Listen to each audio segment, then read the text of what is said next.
Today you're getting a 2-for-1 as we dive into the J.J. Abrams version of Star Trek with these brand new shaky cam. Can't be helped here because it's so excited to unbox them. Star Trek action figures from Diamond Select Toys with Mr. Spock and Captain Kirk. There you see them in their display boxes. I can only assume right up front that this right here is the blast from the laser guns. We got new hands, we got a display base, we've got the phasers and tasers and lasers and whatever the hell you want to call it. We've got the pictures on the side that depict the actors playing the characters in the movie. And you know, these two are always synonymous with each other, Kirk and Spock. So if you're going to review them together. Mr. Spock here has a little bit of stuff there on the back about him. We got him doing his long and prosper hand motion. Also the Vader time symbol, I do believe. And you will see the other figure in the set is Kirk. So hey, looks like I've got them all so far. And Kirk just looks pissed. But nonetheless, there he is. There's his bio. You can pause and read that if you feel the need to. And there's Spock. So let's now take the long process, because it seems like it takes a while to unbox these units because of all the rubber bands and bread ties and all that good stuff they got there. Let's unbox them. Let's see how they look out of the pack, and let's see how they compare to other figures. We'll be right back. Right out of the box, you'll notice that is a great head scan there for Captain Kirk. He's got 22 points of articulation. Basically, if you own the iZombie figures from Diamond Select Toys, you'll probably realize that they move pretty similar. There's the chest movement, the elbow movement, shoulder movement, hand movement, knee movement, foot movement.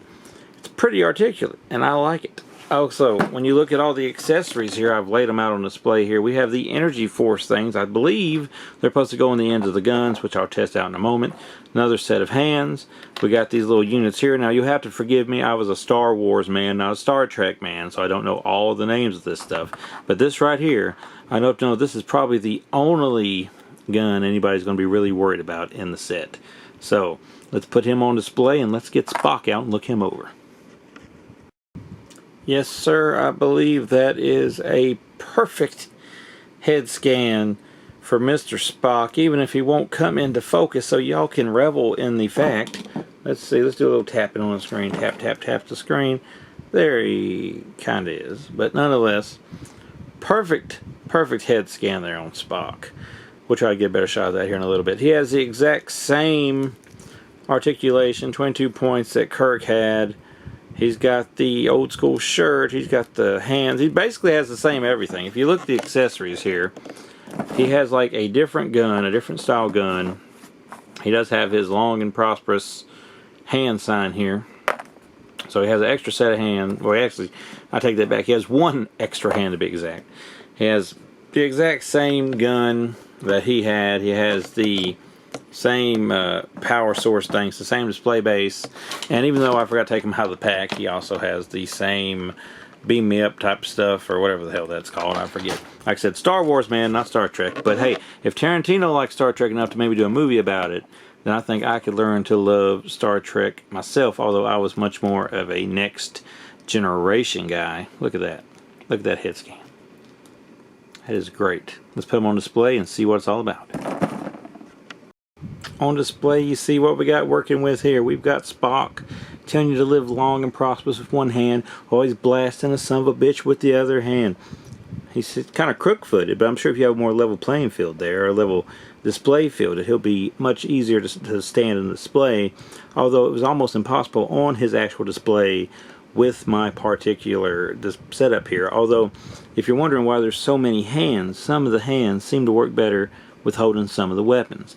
So there's Spock. And I guess he just shot Kirk because Kirk hit the ground. Oh, there you go. Ah, it's a disaster. It's a disaster. If you're keeping track at home, the display that I have set up here to show you these figures is what I was saying was a disaster. Not the figures themselves, as my house phone keeps ringing. But nonetheless, even though we won't come in focus here, here is Kirk on display for all of his glory with his phaser, taser, whatever you want to call it, in one hand, and his other thingamajigger in the other. Nonetheless, cool figures. I recommend them if you like Star Trek. I could probably learn to like Star Trek a lot more with these figures. Like I said, I'm a Next Generation guy, and I do have Next Generation figures to review. But as far as the new series, J.J. Abrams Star Trek, even though it won't get in focus for whatever reason, there they are on display. Pick them up from your local comic book shops. Here is some in-focus footage of Captain Kirk, since the last thing I filmed was obviously out of focus.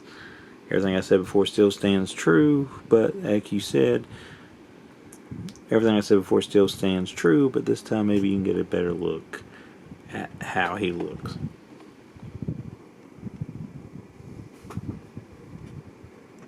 Here is a better look of Captain Kirk in focus, since last time he was out of focus for the review for a good hunk of the end of it. So this is what he looks like on display. Pretty cool figure.